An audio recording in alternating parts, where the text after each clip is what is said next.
All right, test animals. Took my 0 day. Did not rain a drop all day. Woke up this morning. Looks pretty cloudy, like it could rain. Great choices, but I'm not taking 2 zeros, that's for sure. So we're gonna get going. It's like just before 7. Got my stuff in the car there. And after today, there's supposed to be a heat wave. It's supposed to get real hot. So see how that goes. But yep, going back to the river, and I'll start the day off with a nice 2,500 foot climb. And I'll plan to go about 20 miles, but like usual, I'll stop at lunch and reevaluate and see how far I'm making it. All right, though, about to get going. All right, back at the river. There's the railroad bridge, hitting the trail, breaking new ground, and I'm about to start this big climb. Actually, I have a little bit of walking before I start it, but I'm hoping I didn't eat too many pancakes for breakfast because, ooh, I'm busting cobwebs too. Because hiking uphill with a full stomach can be slightly achy. But I'll show you when I get there, after I tear down all these cobwebs with my face. And if anything cool happens, I'll let you know. And hopefully it does not start raining. All right.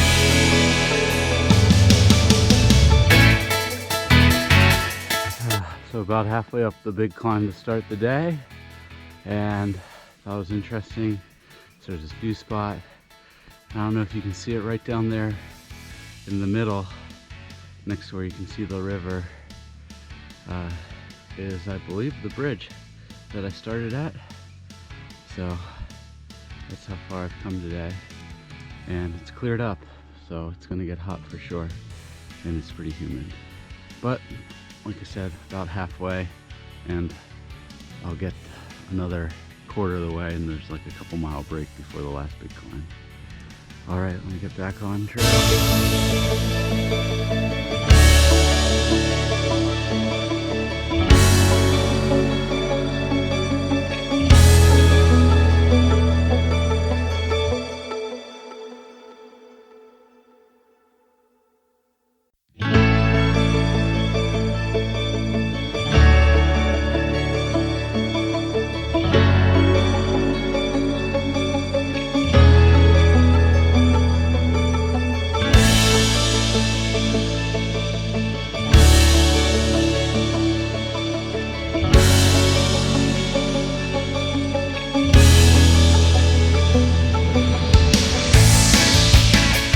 Going up the last part of this big hill, and this little guy scared me.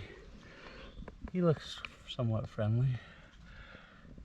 He's just hanging out in the sun.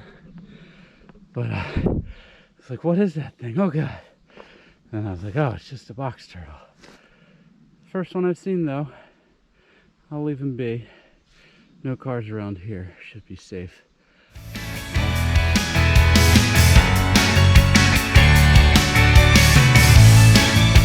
Picture so you can read that.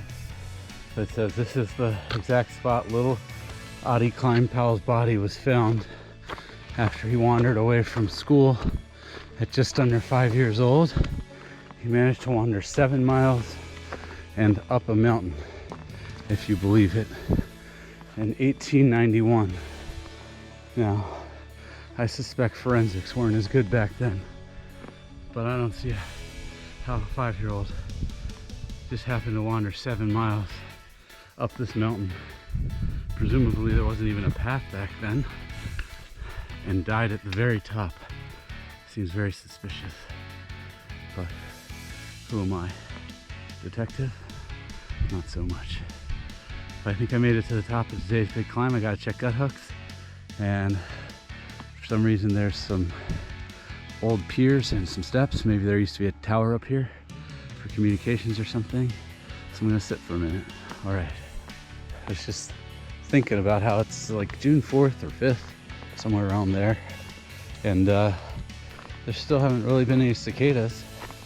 I don't know if I'm looking forward to them or not, but I had heard they were supposed to come out around late May, or I think somebody said when the soil temperature gets to 68 degrees, they start to come out, but I've yet to see or hear them.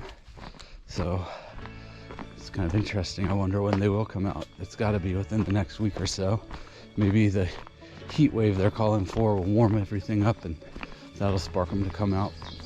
But it'll be interesting once they do. Like, will that be a nice white noise for sleeping, or is that going to keep you awake all night? Really don't know. But I do know they're like gigantic 2-inch flying bugs that are probably going to be banging into me all day. We'll just cross that bridge when we come to it. But was just thinking about it. All right, climbing down the mountain. Well, on this pretty steep downhill, but I wanted to show this.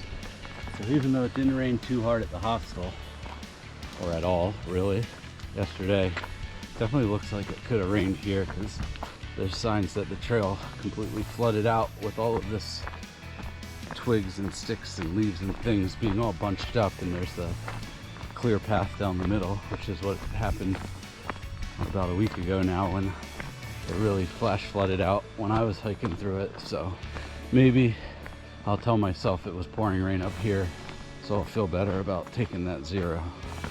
All right.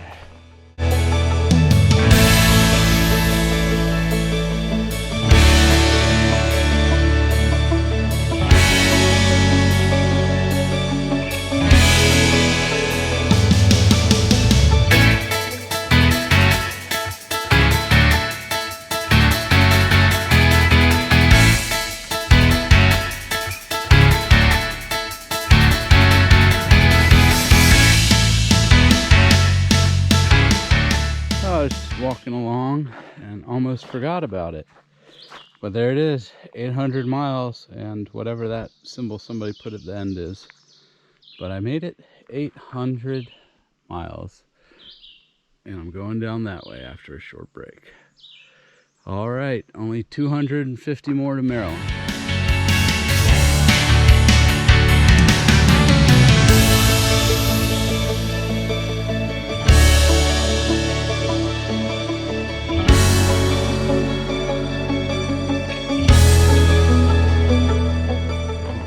Looks like we have another AT suspension bridge.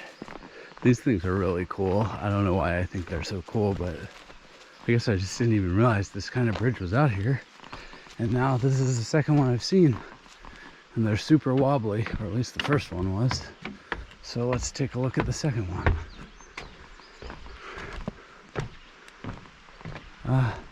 Not as bad, definitely wobbly, but we don't have all the other people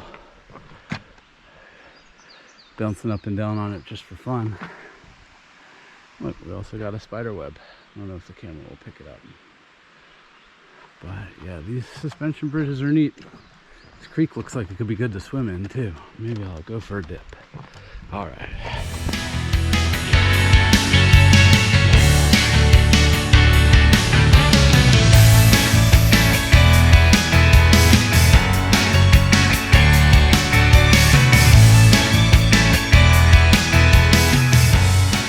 Well, I'm almost at the shelter, and I hadn't planned on stopping again today. But as I say, if somebody builds you a bench in the woods, you should stop and enjoy it for a few minutes. And this sign talks about the Brown Mountain Creek community, which is apparently a former community of freed slaves. But I'll take a picture, and you can read it if you want. All right.